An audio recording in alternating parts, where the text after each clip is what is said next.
Want to hear what it sounds like when I scream?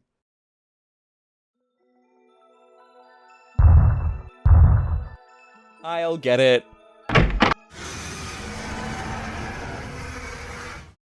A request someone placed through our Twitch stream to play a game called Everhood 2. What in Nehru's nightgown just happened? To put it simply, I let Everhood 2 into my life. More specifically, Everhood 2 entered my home, defecated upon my walls and furniture, set my brother ablaze, and pet my cat the wrong way. I would let anything do abhorrent things to my life and home if it had music this good. Who are you talking to? Our home is ruined! Today, viewers, I want to take you through a review of one of the most difficult games I've ever played, Everhood 2. In Everhood 2, you take on the role of, I'll call them tackle-backle, to navigate your way through worlds made of wild characters, wacky events, and even crazier boss battles. One minute, you're battling a stampede of fruits. Another, you're fighting a house. The next minute, you're unleashing a high-pitched scream that renders a darkened spirit incapacitated. I didn't follow any of what you said. I didn't follow any of what was shown. You basically vomited at my feet and said, "It's my magnum opus." Before I get into this, I have to highly commend the battle system. From the outside, this looks nuts, straight up nonsense. But I promise you, it's also white-knuckle difficult. It also requires only 4 buttons to play, really. It takes place in a 3D space where you sit on the staff, awaiting colorful notes to come at you from the center of the screen. My rhythm game alarm is going off right now. Don't we avoid these? Just like roguelikes, arguments, and UTIs, we just can't not let them into our lives, Andy. If they present an entertaining enough front, we have to let them in. What part of a UTI is fun? This is a rhythm game, which means you need that part of your brain that Andy and I lack, where it allows you to understand why notes are placed where. I never developed it, but I don't entirely feel you need it here either. Nearly every song in this game is a triumph of instruments and converting emotion into song.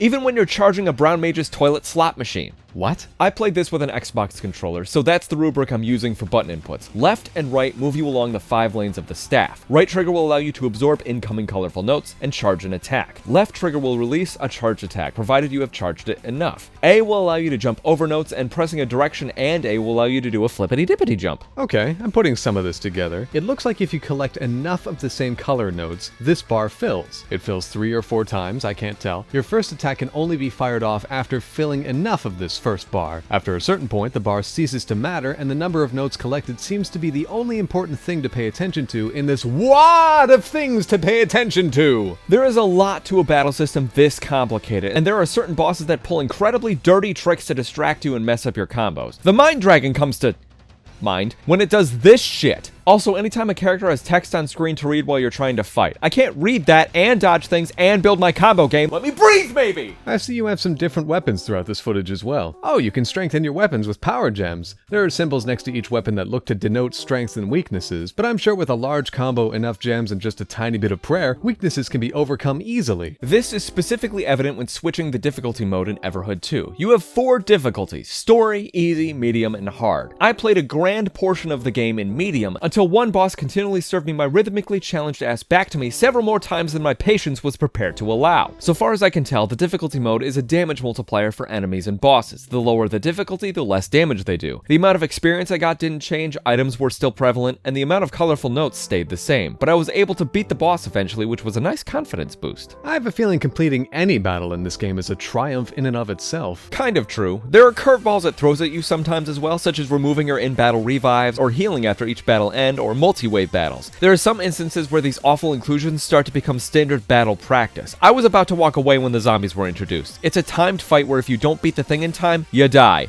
No death defiance, just boop, dead. I was close, but some battles aren't required, so I just navigated away from them and ran into my next hate, the Harpy. Does each enemy have its own boss theme, and in doing so have its own note placement as well? Yes. You learn to look forward to refighting some enemies because you study their notes, and their boss theme is a goddamn bop.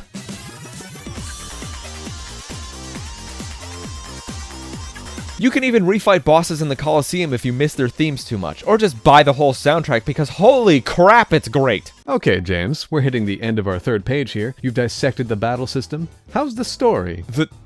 The what? The story, the plot. Rising action, climax, reason to roll credits. Beef Wellington? Don't make a reference, just tell me about the story. I'm going to do my best here. You are a soul, or a being of light, and you, are are, as in you exist. You're aimless until this raven named Raven gives you direction, teaches you about the battle system, and introduces you to the portals to all these strange new worlds. There's a vegetable kingdom with a moldy tomato as a king. There's a hotel with a biscuit butler, talking save points that warn you about incoming strong fights. Anyway, you go through these trials to make yourself stronger so you can face the mind dragon, which will allow you to obtain your soul weapon. Once you have that, you team up with a rat you rescued, a cat you found, Raven, a frog, a save point, a dark spirit creature, a sexy slime lady, a crazy slime lady, and reality to defeat or become or prove to God that existence is or isn't worth fighting or not fighting for through a series of spaceship fights and non-linear multi-layered boss battles. All to realize that was the tutorial so you can do some of it again in a sped up fashion to take on an actual evil god to prove something with a metal Buddha statue.